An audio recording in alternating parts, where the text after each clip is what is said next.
아니면 눈부신 아침 햇살과 모닝콜로 너와 시작하는 하루, 마치 내 인생의 포커스가 지금에 맞춰진 걸까.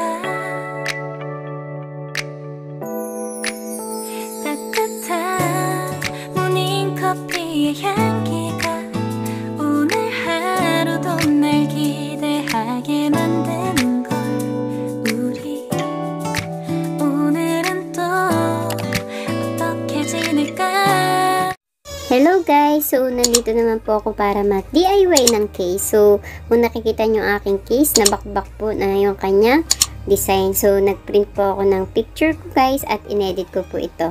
Then, gumawa na po ako ng pattern ko na kasukat po ng case ko po. At ito na nga po guys, mas maigi po na gumawa po tayo ng ating pattern para mas madali po siyang gupitin at hindi po tayo magkamali.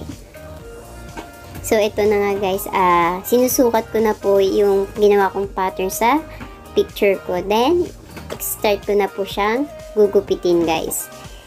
Yan, para hindi po tayo mahirapan magsukat.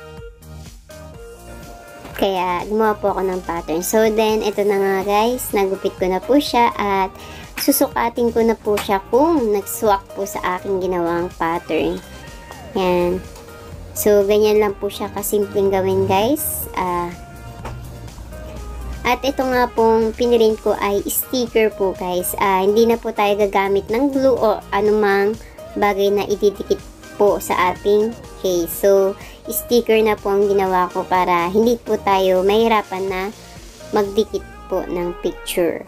At ito po ay maganda pong gawin para mas madali po natin magawa ang ganito. So, pag luma na po yung case o nabakbak na po yung design, wag natin itapon dahil sayang nga po, dahil kung maayos pa naman yung case at design lang po yung nabakbak, so pwede natin gawin ng paraan kagaya po ng ginawa ko ngayon.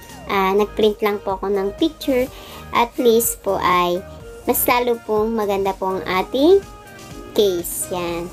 So, yung mga sobra guys, naidikit ko na po yung picture ko. At yung sumobra po ay ikakat ko po siya guys. Yan. At ito po, paalala lang po sa mga manonood nito, ingat po tayo sa paggamit ng cutter para hindi po tayo masugatan.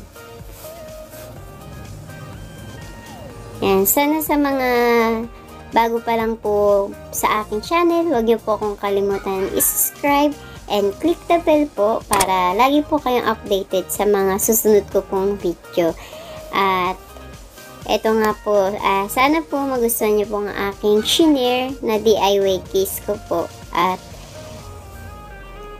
maraming salamat po sa inyo, sa mga sumusuporta po sa akin at patuloy pong sumusuporta, lalo na po sa aking team.